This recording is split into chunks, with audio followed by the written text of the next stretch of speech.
integration means one of two things. It either relieves a headache for our providers, or it ends up saving us money. We can reduce costs of our business. And ideally, it does both, right? Those are the most obvious ways to integrate. But if it doesn't satisfy one of those two areas, it's really something we should question whether or not we should do it. So going through the diligence process, we focused a lot on the key performance indicators. Hi, I'm Mike Huffaker with the Dental Economist Show, and we're here at Dykema with Dan Hosler, CEO of Allied OMS. Dan, we got to do this previously. Appreciate you taking the time today. How are things going? We're going well. We're off to a good start this year, and I was listening to the August podcast from last year, so it's fun to reflect on what are some of the predictions that worked and what are some of the things that we're still waiting to happen. Yeah, I'd love to get into that in a second. You have an interesting background both as an investor and as an operator. Recently, you're attracting additional funding for your organization. A lot of people out there looking for investment. What sort of guidance would you have for somebody? What are the most important things today to be thinking about it? Yeah, it's interesting with higher interest rates. One of the things that we've seen is there's been a much bigger push into understanding the operations side of the business, and then also the degree to which a business is integrated. And integration, I think, is kind of it's not a dirty word, but it's one of those challenging words because it means different things to different people. Sure. So I always like to start with, and certainly with our investors, we started with, to us, integration means one of two things. It either relieves a headache for our providers, or it ends up saving us money, right? We can reduce costs of our business. Right. And ideally, it does both, right? Those are the most obvious ways to integrate. But if it doesn't satisfy one of those two areas, it's really something we should question whether or not we should do it.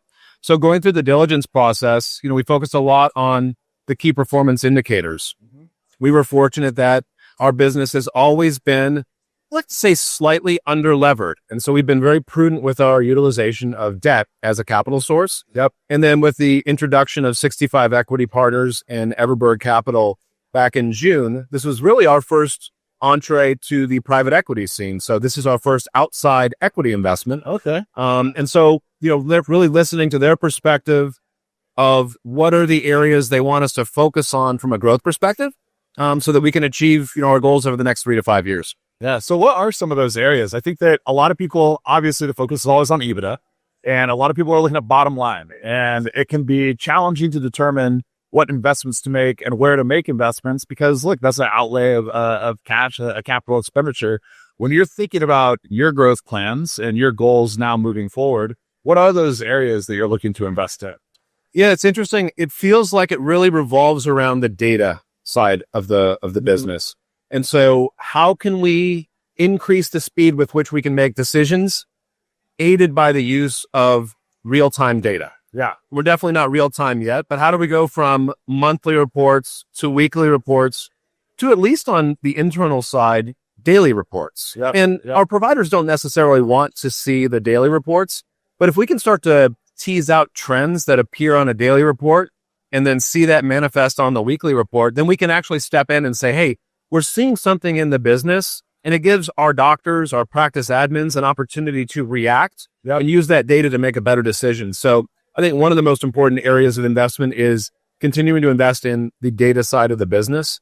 And then with that data, how can you utilize more AI-driven tools? And I'm a bit of a skeptic. I think there's a lot of AI hype. A lot of buzz. There's so much buzz. Absolutely. But we're starting to see some point solutions that work. Okay. And so in those areas where we can deploy a point solution and measure the actual outcomes, that gets us really excited. And so we are experimenting with that as part of our new equity and debt capital coming in. So how do you separate all the buzz, all the noise from the reality of the situation? I think a lot of the promise of AI sounds amazing, but the reality of it oftentimes is falling short for folks, or they're just not entirely sure where to start or how to approach it. Were you looking at certain elements of your business that you were wanting to improve where you thought AI would be a good fit? How have you gone about with that approach? Yeah, it's a great question. I think what we've tried to do is we've tried to break our business down into a series of processes. Yep. Whether that's an RCM side of the house, or maybe it's on the back end, maybe it's even on how we buy practices. We want to break it down into its fundamental pieces. And then when you look at those pieces, you say, can technology enhance or automate some of these steps inside of this process? Yeah. And if we can easily identify ways where it should, those are the places where we're experimenting with AI. And we're also trying not to boil the ocean. Sure. If I think about like RCM is such a hot topic right now, and we're predominantly a cash pay type of business, but we look at the different steps inside of RCM from patient intake all the way through payment posting and all the steps in between. Yeah. What are the one or two areas where we know if we can move the needle even slightly, it's going to generate more revenue opportunities, more patient care access for our practices? Those are the areas that we're trying to focus on. There are definitely some esoteric parts of AI that just feels like, I don't know what the ROI is or how to even measure it. So if you can at least measure it and you can look at your business and say, hey, I can identify ways that if it's a 10-step process and we can automate 3 or 4 or 5 of those steps, we can at least measure what that value could be to us. Those are the ways that we're trying to parse through the AI stack, so to speak. Sure. You mentioned you were watching back from our podcast last August, and there were some of the initiatives that you had that you felt pretty good about, how far you've come on those. What are some of the things that you've accomplished over the past year where you look at it and go like, this went according to plan? Or maybe what are some of the areas that are still challenging? Yeah. So some of the things that went according to plan, alignment of interest is so core to our culture. It's core to how we built the company. Yeah. I think we've continued to develop innovative ways of driving further alignment. So I've been really proud of the team of surgeons and of our management team and their ability to sell that to the marketplace. And it does feel like the marketplace is responding in a positive fashion. So whether it's hiring new surgeons or it's new groups that have recently joined, we just announced a practice in New Jersey that joined us. Awesome. Those are the different ways that it feels like the alignment continues to be one of our strong focal points. Yeah. And then I think, really on the nuts and bolts management of the practice side, probably one of our challenges that we continue to focus on, it's cash management. Yeah. Just monitoring like how we get paid, whether it's from a commercial insurance company or whether it's the patient copay portion, or maybe it's the refunds going out the door. There's so many different touch points. You just think about the sheer volume in dentistry of interactions. Sure. There's lots of little ways where things can go haywire. And what I've been trying to teach the team is, how can we start to manage the business more by exception rather than by what's going right? Yeah. So actually our board meeting coming up, we're going to be talking about, you can give us the drive-by of what's going well and what you got done over the last quarter, but I want to hear about the things that aren't working. Sure. Right? Yep. We've gotten most of the bank accounts open across 3 specific banks. And so we've consolidated a lot of that. Yep. And you can imagine if you've got 50 plus locations and 3 of those locations have a different bank account. Sure. We can't close the books unless we have 100% of the information or the cash flow accounted for. So it's gotten to the point where exception reporting is a little bit more impactful for the way we manage the business. And we haven't gotten as far along on that side as I'd like us to. What are you seeing these days related to patient flow and new patient acquisition? Are you seeing that the demand remains strong? You mentioned there's a big cash business. Are there challenges in attracting patients today? What's your kind of overview of the market? Yeah, I mean, oral surgery is a little bit different than some of the other subspecialties and certainly general dentistry in that we frequently are seeing what we call acute episodes of care. Yeah. So somebody cracks a tooth or has a failed root canal. Right. A lot of times that's getting referred from the general dentist up to the oral surgeon. And so those cases are still out there.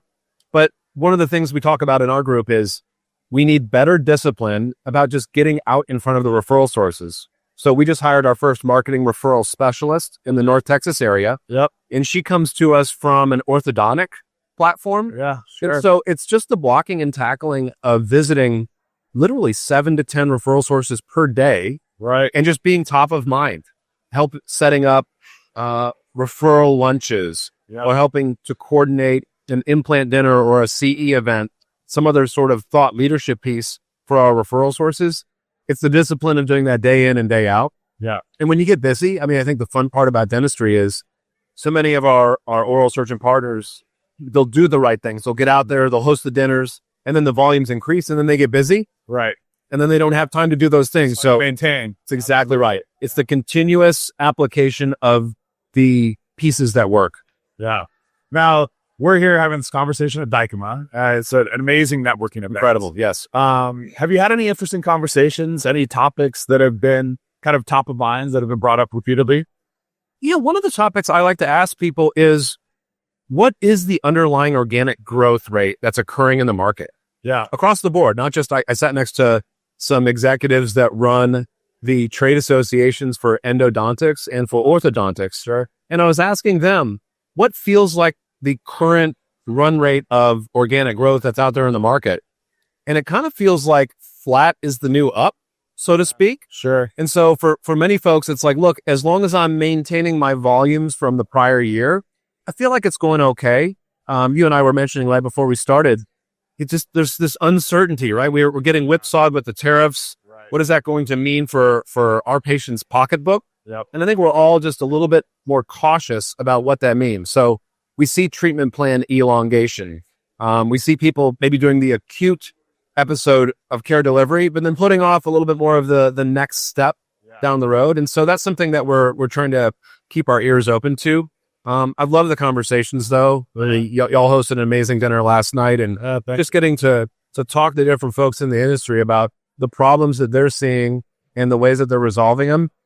You know, I think the other secret is none of us are as integrated as we'd like to be. Sure, and we're all striving to get better. None of us is happy with where we are yet, but we're making small strides. And I think that's been my favorite part about being in the dental world is there's this constant desire to get better. Yeah. And all of us are striving for that. So it's fun to know that you're not alone in your endeavors. Yeah. Well, I appreciate the open and honest conversations that people have. It's not, oh no, we're doing amazing. Everything's great. There's no problems. Like people are actually willing to open up and share what something is challenged on. Yeah. So what's next for Allied OMS? Yeah. I mean, I think one of the exciting things is we're now 100% focused on running the business again. And coming out of the world of private equity and investing, you know, maybe it's like when you've had kids, you sort of like, you black out how difficult those early days are with newborns. Yeah. Capital raising is so challenging and so time consuming. And we did a debt capital raise at the same time that we did the equity capital raise.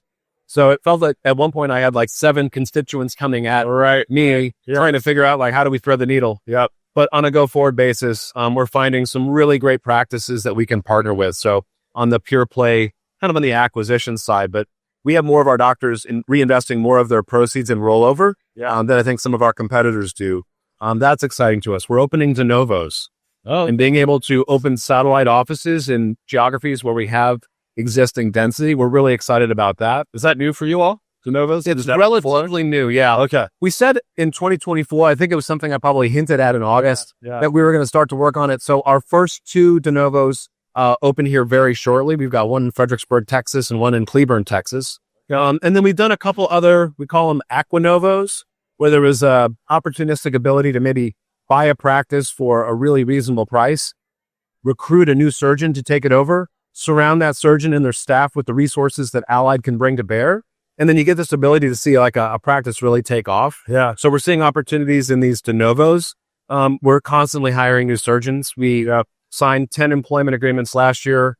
We're trying to hire another 10 plus this year. And there's just so many opportunities to grow EBITDA organically, whether that's through cost savings or also top line initiatives. So those are kind of our 4 pillars. Now, what's the market like right now for hiring surgeons? Is it a challenge? Yeah. You know, it's one of these areas where it's something that you have to invest ahead of the curve for years. Yeah. So we're now entering our 5th year of hosting residency dinners. Okay. The first year was hard. You can imagine getting their attention. Yeah. Who the heck is Allied? Why should I even set up a meeting with my residents? And over time with our doctor leadership, so Dr. David Castores leads our recruiting committee. Okay. Robert Robles is our head doctor recruiter. We've got a full team of people that attend 14 to 16 residency dinners a year now. That's right. So that part's working well. And I think our differentiator really across the board is we're more doctor-centric. So we don't come in there and do a commercial about Allied. We actually lead with one of our doctors saying, what are the top 10 things I wish I would have learned in dental school or medical school and didn't? And you see the residents, you know, thinking it was going to be a free dinner and a sales pitch. Yeah. They're like, wait a second. I want to learn more about number 9. Like, what do you, like, I have no idea what you're talking about. Right. And so all of a sudden to have this didactic approach where you're teaching these young residents business elements of the business. And then it's fun because typically at the end, they'll raise their hand and say, hey, is Allied hiring? And that's exactly what we're looking to get. We want it to be more of a driven approach where they ask us where they might be able to partner with us. Awesome. Well, you guys are doing a lot of really interesting, unique things. Thank you so much for joining today. It's always great catching up. Yeah, Mike, thanks so much. Really appreciate it. Got it. The Dental Economist Show is brought to you by Planet DDS. To find out more about how cloud-based dental software by Planet DDS helps unleash dentists and their staff to focus on patient care, visit www.planetdds.com. Stay tuned for upcoming episodes by following wherever you listen to podcasts. Thanks for listening.